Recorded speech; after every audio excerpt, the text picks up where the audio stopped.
nós estamos aqui na casa de Deus e você aí na tua casa. Vamos começar mais este culto com toda a reverência que este momento merece, na presença do nosso Deus. Reúna todos aí e vamos louvar e engrandecer o nome do nosso Deus. Fecha os teus olhos, vamos orar. Poderoso Deus e amado Pai, em nome de Jesus nós estamos na tua presença, nós invocamos aqui o teu poder, a tua bênção, Pai querido, para que nesta hora possamos esquecer todas as coisas que estão à nossa volta, que a nossa atenção, ó Deus, se volte totalmente para o Senhor agora, que possamos estar com a nossa mente, o nosso coração totalmente ligados em Ti, ó Deus, e nesta comunhão, juntamente com os nossos irmãos, queremos, ó Deus, nesta hora, prestar este culto, ó Pai, de louvor, de adoração, de agradecimento a Ti por todas as bênçãos recebidas do Senhor. Pai querido, recebe este culto, recebe essa adoração, pois assim o fazemos no nome precioso de Jesus Cristo. Amém e graças a Deus. Vamos louvar ao Senhor com um cântico maravilhoso, com esse cântico aí glorioso. Vamos adorar a Deus através deste louvor.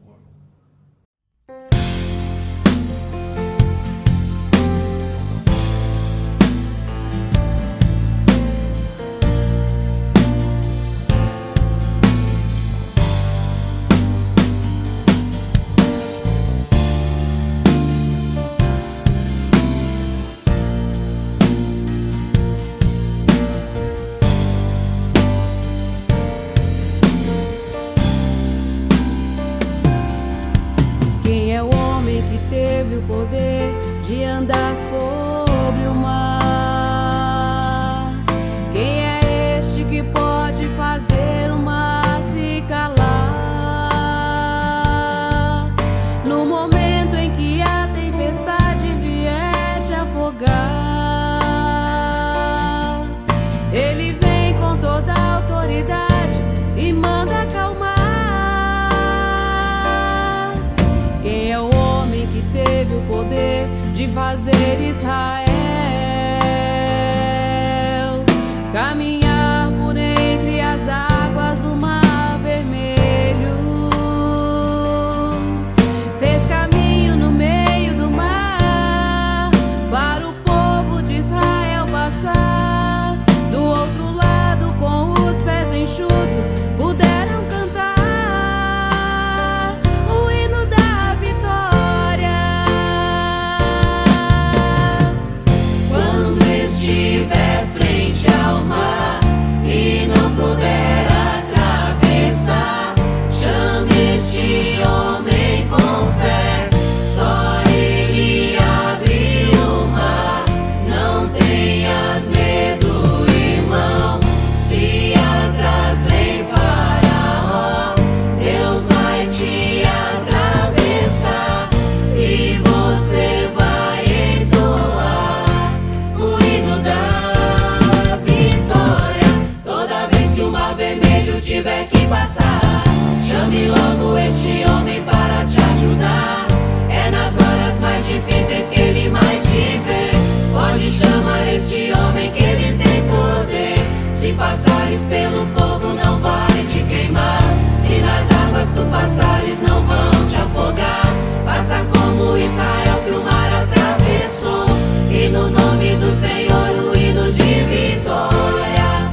Depois deste cântico maravilhoso de louvor a Deus, vamos abrir a palavra do Senhor lá em Gênesis, capítulo de número 35. Gênesis 35, e nós vamos fazer a leitura a partir do verso 16.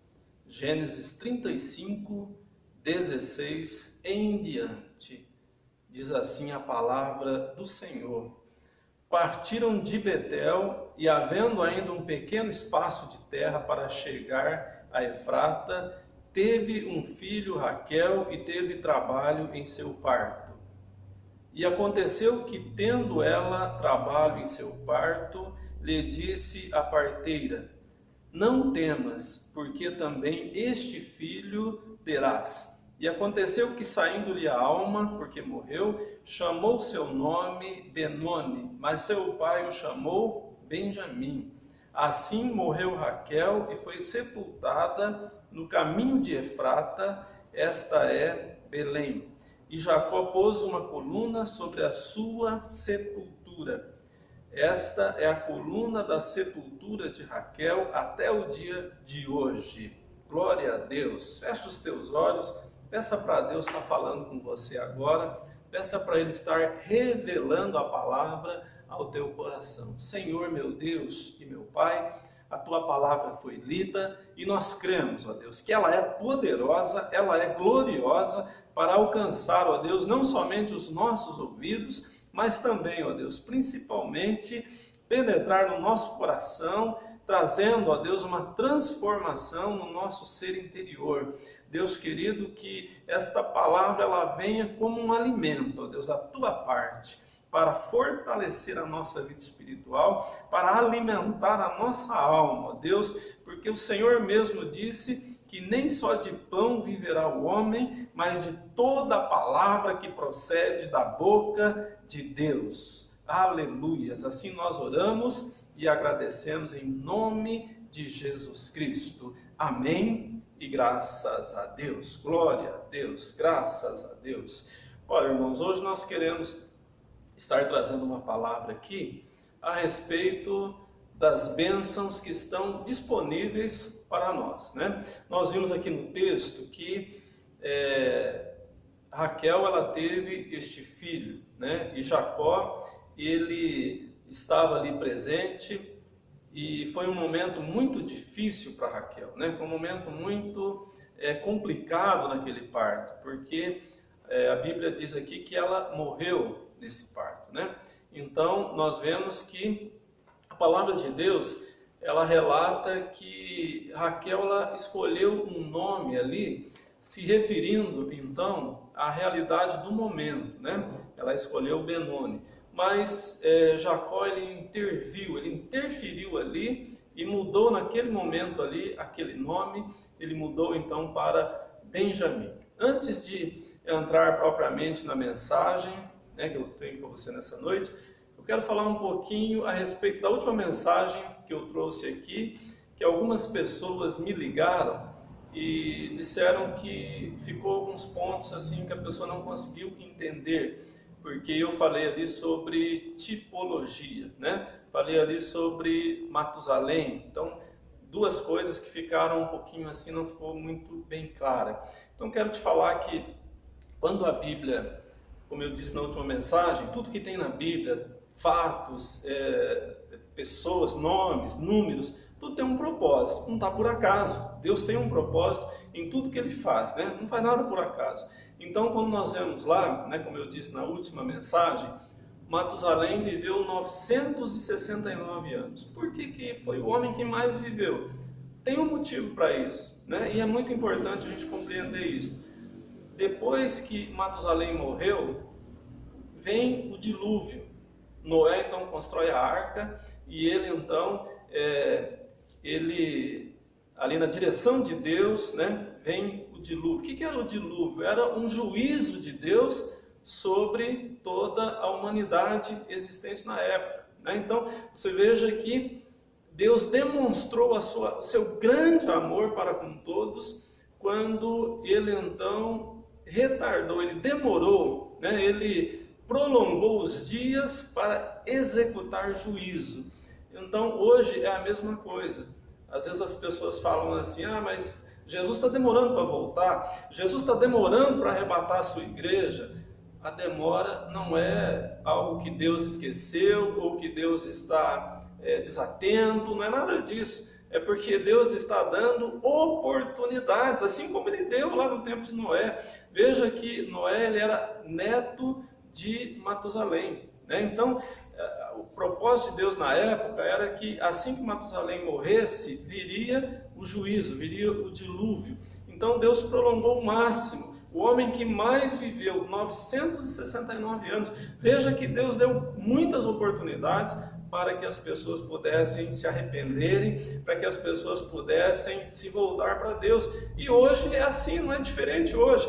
Hoje Deus está dando oportunidades para que eu e você possamos ter uma vida com Ele, uma vida na presença dEle, se arrepender dos pecados, receber a Jesus, ter uma vida com Deus, né? Então, isso é muito importante. Por isso que na última mensagem eu citei aqui Matusalém, né? O homem que mais viveu, demonstrando o grande amor de Deus por nós, né? Um segundo ponto que eu quero esclarecer da última mensagem, quando eu falei em tipologia, né? Então, algumas pessoas não conseguiram compreender o que é uma tipologia. Para explicar de uma maneira bem simples, né? Bem resumida, a tipologia ela é um tipo especial de simbolismo, né? O que é um símbolo? É algo que representa outra coisa, né? Então, quando a Bíblia fala de tipologia, ela está falando no Antigo Testamento de algo que nós podemos dizer profético, né? Podemos dizer que é profético, por quê? Porque não aconteceu ainda, vai acontecer, né? E acontecer quando isso? No Novo Testamento, né? Então, o Novo Testamento traz de uma maneira real aquilo que no Antigo Testamento era sombra, né? Era um tipo das coisas que iam acontecer. Então, Jesus ele está demonstrado, né? Ele está simbolizado no Antigo Testamento. De que forma? Ele está, por exemplo, um tipo de uma tipologia que é usada, né? As águas do dilúvio, por exemplo, né? Veja lá em 1 Pedro, se você tiver com a tua Bíblia aí, abra aí 1 de Pedro, capítulo de número 3, o verso 20 e 21. O apóstolo Pedro aqui está falando de um tipo, né, do Antigo Testamento, né? Então ele diz assim, 1 de Pedro, capítulo 3, o verso 20 e o 21. Então ele fala assim, os quais em outro tempo foram rebeldes, quando a longanimidade de Deus, olha aí, longanimidade, né? Deus foi longânimo para executar juízo. A longanimidade de Deus esperava nos dias de Noé, enquanto se preparava a arca, na qual poucas, isto é, 8 almas, se salvaram pela água. E aí ele continua dizendo no verso 21, que também como uma verdadeira figura, né? Olha a tipologia aí, uma verdadeira figura, agora vos salva. Batismo, não do despojamento da imundícia da carne, mas da indagação de uma boa consciência para com Deus pela ressurreição de Jesus Cristo. Então você veja, as águas do dilúvio, elas eram um tipo, era um símbolo, uma figura daquilo que o batismo representa para nós hoje, né? Então, assim como também na Páscoa, né? O que era uma Páscoa? Lá em Êxodo 12, Deus estabeleceu a Páscoa, né, para os judeus. A Páscoa é uma festa judaica, mas lá na Páscoa, no Cordeiro Pascal, né, quando a família imolava o cordeiro, esse cordeiro era um tipo de Jesus Cristo, né? Então, por que nós podemos afirmar isso? Por que nós podemos ter certeza disso? Porque o apóstolo Paulo, lá em 1 Coríntios, capítulo 5, se você puder abra lá, 1 Coríntios, capítulo 5, no verso de número 7, olha aí, 1 Coríntios, capítulo 5, verso 7. Alimpai-vos, pois, do fermento velho, para que sejais uma nova massa, assim como estáis sem fermento. Porque, olha aí, porque Cristo, nossa Páscoa, foi sacrificado por nós, né? Então, veja você que no Antigo Testamento, era um cordeiro, um animal, literalmente, cada família pegava um cordeiro, imolava, se alimentava daquela carne, passava o sangue daquele cordeiro nos umbrais das portas, e aquela casa, então, ela estava protegida contra a praga destruidora, né? E no Novo Testamento, né? E hoje, nós comemoramos Páscoa, né? Não, nós não comemoramos a Páscoa judaica. Por quê? Porque Jesus é o nosso cordeiro, né? Ele é o verdadeiro Cordeiro de Deus que tira o pecado no mundo. E assim a tipologia no Antigo Testamento está recheado, está cheio de tipologia no Antigo Testamento, o sacrifício dos animais, né? Cada vez que uma pessoa subia para adorar a Deus, ela levava um animal para poder ser ali imolado, sacrificado, para que os pecados fossem então ali resolvidos diante de Deus, né? Para que os pecados fossem cobertos. Então veja bem, aquele sacrifício de cada animal, o que eles simbolizavam? Onde está a tipologia aí? Em Jesus Cristo. Né? Então você veja, hoje a gente adora a Deus, a gente não apresenta um animal. Você não vai para a igreja, né, apresentar um animal. Você já tem um cordeiro que realizou esse sacrifício de uma vez por todas. Né? O que Jesus fez resolveu o problema do pecado da humanidade. Isso é maravilhoso, porque nós não precisamos mais fazer sacrifício, nós não precisamos mais nos sacrificar diante de Deus, né? Do que Deus se agrada hoje? De um coração contrito, de um coração que obedece a Deus, de um coração que está na presença de Deus.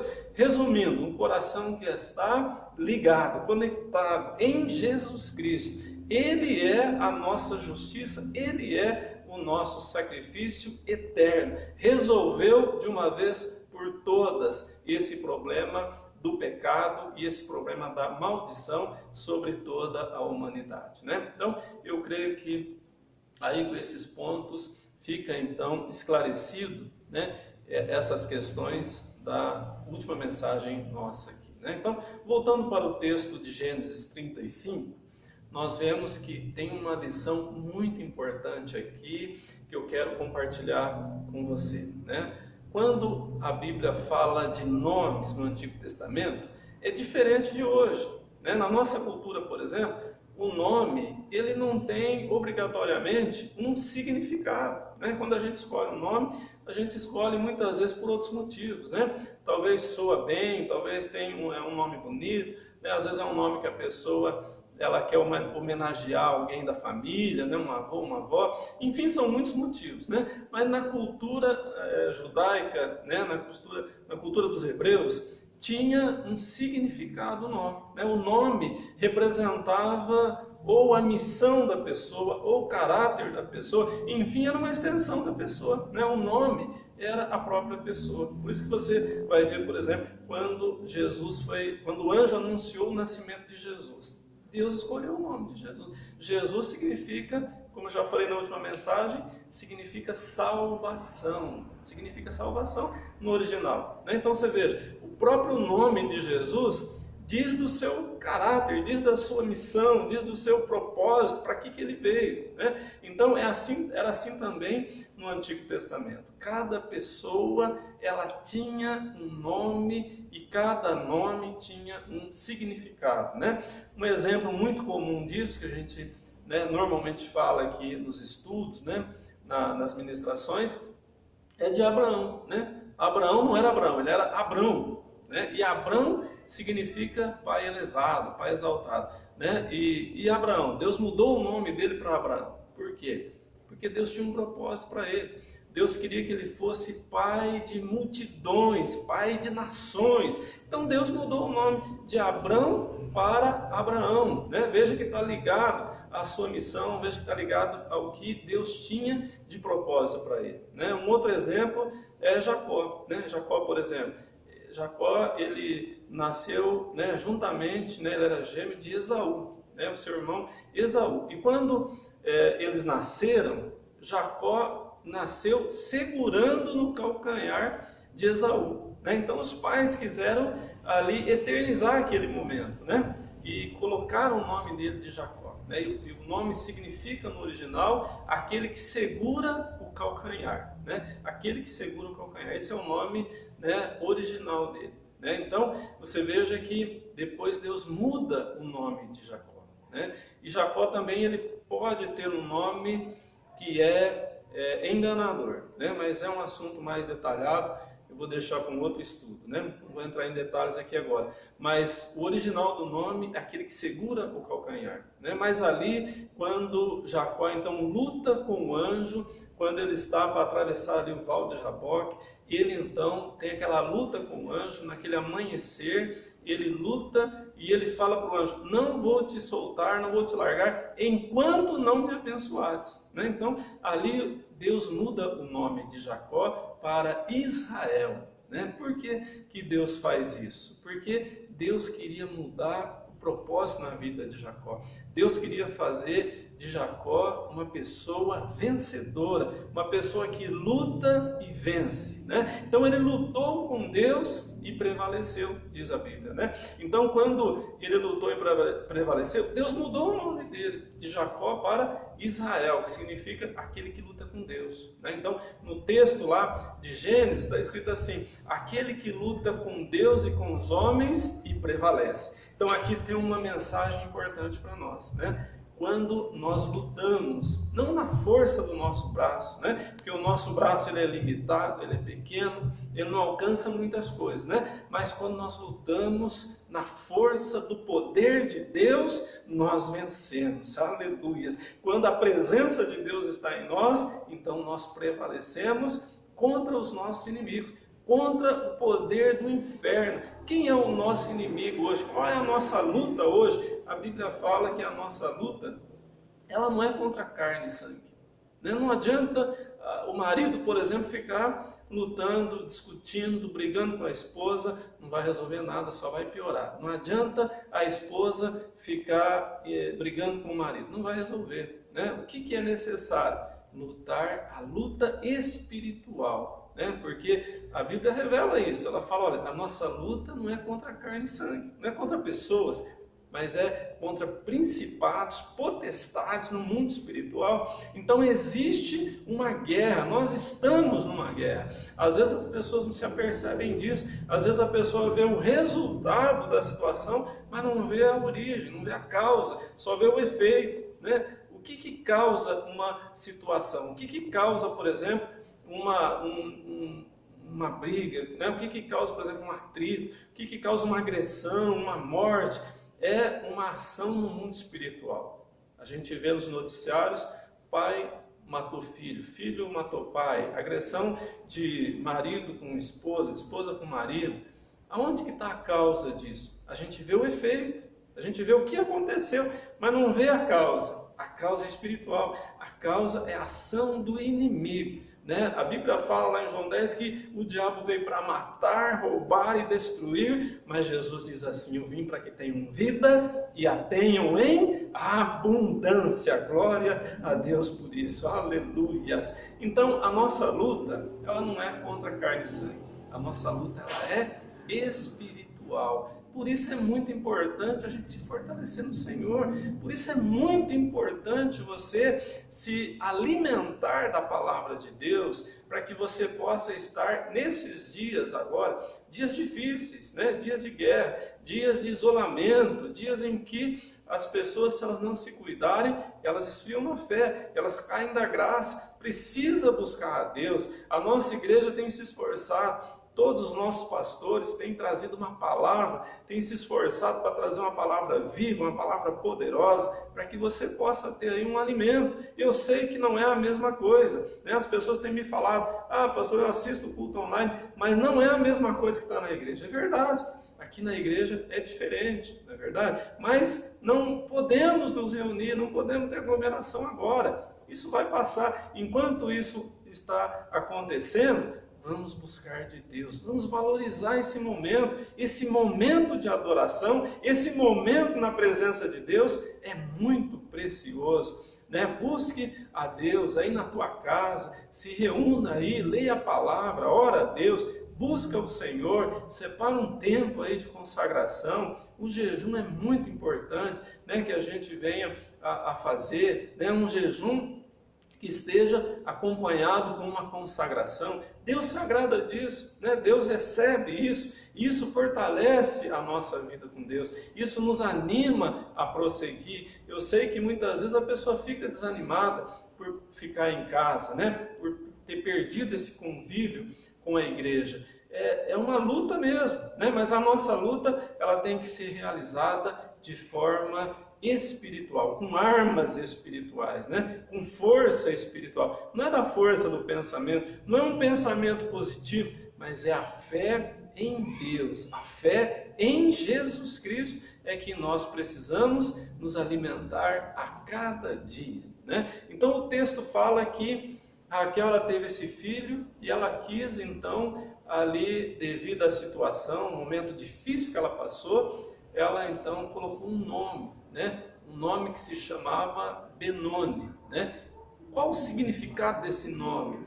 Significa, entre outras coisas, né? Filho das dores, né? Ela teve muita dor, ela teve muito sofrimento para ter aquele filho. Então esse nome ia representar aquele sofrimento, aquele momento, né? Ia eternizar aquele momento na vida desse menino. Mas o pai, Jacó, ele interferiu, né? Ele veio, ele fez uma mudança imediatamente. Quando Raquel então escolheu aquele nome de Benoni, Jacó disse não vai chamar Benoni, vai chamar Benjamim, que significa, entre outras coisas, filho das alegrias, né? Filho da felicidade.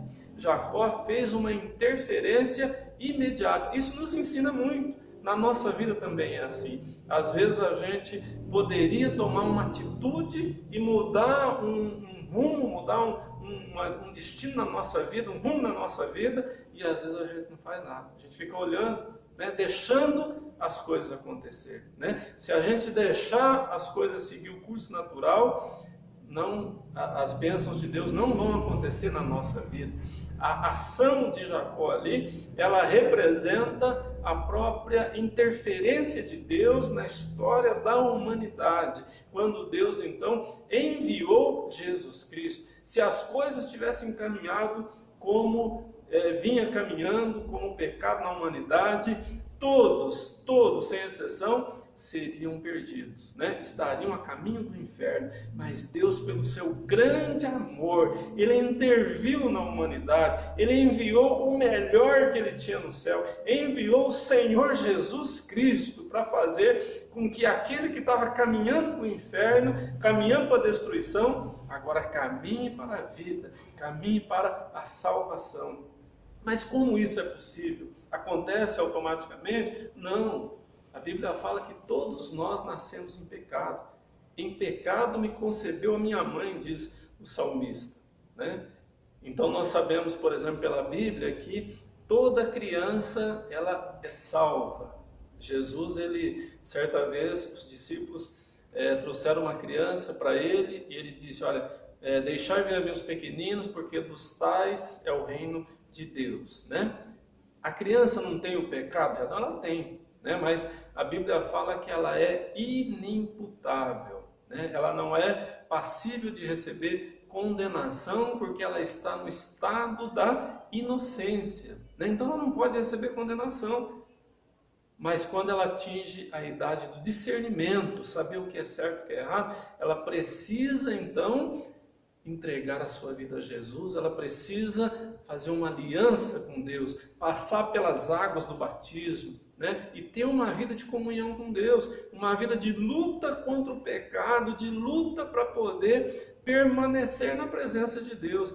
Então, aquele que recebe a Jesus, aquele que está em Cristo Jesus, não digo somente aquele que está na igreja, né? Mas aquele que está em Cristo Jesus, ele também é inimputável. Deus não pode condenar ele pelo pecado que Jesus já pagou lá na cruz, porque isso seria uma injustiça da parte de Deus, condenar o mesmo pecado duas vezes. Deus já condenou, Deus já puniu todos os nossos pecados em Jesus Cristo. Por isso que o profeta Isaías fala que Jesus levou sobre si todas as nossas enfermidades. Ele levou sobre si o castigo que nos traz a paz, estava sobre ele, diz o profeta Isaías, né? Então, Jesus levou já não está mais conosco, né? A maldição, o pecado que trazia maldição para nós, já não está mais em nós. Jesus levou. Veja que interessante, Jesus sendo perfeito, se tornou pecado, né? Nós sendo imperfeitos, nos tornamos perfeitos. O que nós tínhamos, Jesus levou. O que Jesus tinha, nós recebemos, né? Então, esse é o Evangelho da graça. Esse é o Evangelho que a Bíblia ensina. E o apóstolo Paulo fala, se alguém pregar um outro Evangelho, seja considerado anátema, quer dizer, amaldiçoado. Se a gente for pregar um outro Evangelho, nós estamos debaixo de maldição. Veja que isso é muito importante, né? Deus interferiu na história, assim como Jacó também, ele interferiu na história do filho dele, né? Na história de Benjamim. Então, Benjamim, filho da alegria. Deus deseja que você seja um filho de alegrias, um filho de felicidade, de bênção, que a alegria e a felicidade estejam na tua vida. Mas como que isso é possível? Acontece naturalmente? O dinheiro pode comprar isso? Não. A fama pode comprar isso? Não. Quem pode trazer isso para nós? Quem pode nos dar essas coisas? Somente o Senhor Jesus Cristo. Ele é poderoso para nos abençoar e para nos conduzir a moradas eternas, a morar para sempre com o nosso Deus. Mas enquanto isso não acontece, a nossa caminhada aqui nesse mundo é de luta mesmo. A nossa caminhada aqui nesse mundo é de enfrentar as pestes, enfrentar todas essas mazelas que vieram por conta do pecado lá original, lá do Éden. Então, é momento agora da gente demonstrar a nossa fé. É momento de você saber a quem você pertence, qual é a tua situação. Hoje, você está de que lado? Você está no mundo ou você está na igreja do Senhor Jesus, né? É isso que a gente tem que saber. É hora de provar a nossa fé. Como que uma fé é provada? Quando nós temos desafios, quando nós temos lutas, né? O Salmo 91, ele é muito lindo, ele é poético, né? Ele fala, aquele que habita a sombra do esconderijo do Altíssimo, né? Não é lindo isso? Né? Aquele que fala assim, olha, nenhum mal te sucederá, praga alguma chegará à tua casa. E agora? Cremos nesse salmo, cremos na palavra de Deus ou não? Né? Então, é hora da gente colocar a nossa fé em ação e crer, né, que nenhum mal chegará na nossa tenda, nenhum mal chegará na nossa casa, porque nós estamos abrigados debaixo das asas do Altíssimo, da proteção do nosso Deus, né? É hora da gente colocar em prática aquilo que a Bíblia ensina. Ou a Bíblia é verdade, ou é uma história da carochinha. Nós cremos que é verdade, nós cremos que ela é verdadeira, nós cremos que ela não é apenas um papel que aceita tudo, mas ela é a palavra de Deus, o sopro de Deus, inspirada por Deus, escrita por homens, mas uma palavra viva, uma palavra poderosa para as nossas vidas. Firme-se nessa palavra, firme-se nessa verdade, suba em cima dessa verdade, não desça por nada deste mundo. Confia no Senhor, Ele é poderoso para mudar a tua história. Por que Deus mudou os nomes das pessoas no passado? Para mudar a história delas. Por isso, né? Hoje também Deus quer mudar a tua história. Deus quer fazer de você uma pessoa que possa vencer as dificuldades, possa vencer as decepções, possa vencer todos os desejos do mal, né? Todas as coisas que o inimigo tem apresentado, né? Então, quem vive essa fé, a Bíblia fala, é mais do que vencedor. Por quê? Porque vence a depressão, vence a enfermidade, vence o engano das trevas, vence as tristezas, vence o desânimo e vence para adorar e glorificar ao nosso Deus. Você já percebeu como é difícil a gente manter uma vida com Deus? Como é difícil? É uma luta, não é verdade? É uma luta, porque são muitas conspirações que o mundo tem que vêm, né, de encontro com a nossa vida. Por isso nós precisamos focar, olhar, né, para aquele que é o autor e o consumador da nossa fé. Se fortaleça em Deus a cada dia. Saiba que Deus interferiu na história da humanidade, enviando Jesus. Ele quer interferir na tua história também. Ele quer fazer de você uma pessoa vitoriosa, uma pessoa que viva com alegria no coração, que viva com esperança, que viva com fé, que viva com a certeza do Deus a quem você crê. Glórias a Deus, aleluias, maravilhoso é o nome do nosso Deus. Que essa palavra possa servir como um alimento para a tua vida, que essa palavra venha de encontro à tua necessidade, para que você se fortaleça a cada dia mais na presença do nosso Deus. Quero orar por você, para que essa palavra ela surta, ela alcance, né, o efeito desejado, né? Fecha os teus olhos, peça para Deus aí estar falando com você nesta hora. Senhor meu Deus e meu Pai, esta palavra que o Senhor trouxe nesta noite através da minha vida, que possa, Senhor Deus, ser algo glorioso neste coração, que a tua presença, ó Pai, o teu poder se manifeste poderosamente na vida desta pessoa. Todo aquele que crê, ó Pai, todo aquele que espera em Ti, o Senhor diz, não será confundido, não ficará decepcionado. Pelo contrário, receberá força, receberá alimento, receberá ânimo e vitória da parte de Deus. Que esta casa seja abençoada, Deus. Que esta vida seja abençoada. Como diz a Tua palavra no Salmo 91, que nenhum mal chegue a esta casa. Que as pragas, as pestes não prevaleçam nesta vida, neste lar. Guarda, ó Deus, esta casa. Livra de todo mal, livra de todo perigo. Dispensa agora, ó Deus, algo glorioso, poderoso da Tua parte na vida desta casa, desta família. Seja esta família abençoada. Seja esta família cheia do Teu poder, cheia do Teu amor, cheia da Tua presença, ó Pai, no nome glorioso de Jesus Cristo. Assim nós oramos, agradecidos, agora e sempre. Amém. E graças a Deus. Graças a Deus. Olha, irmãos, estamos então finalizando, né, este culto.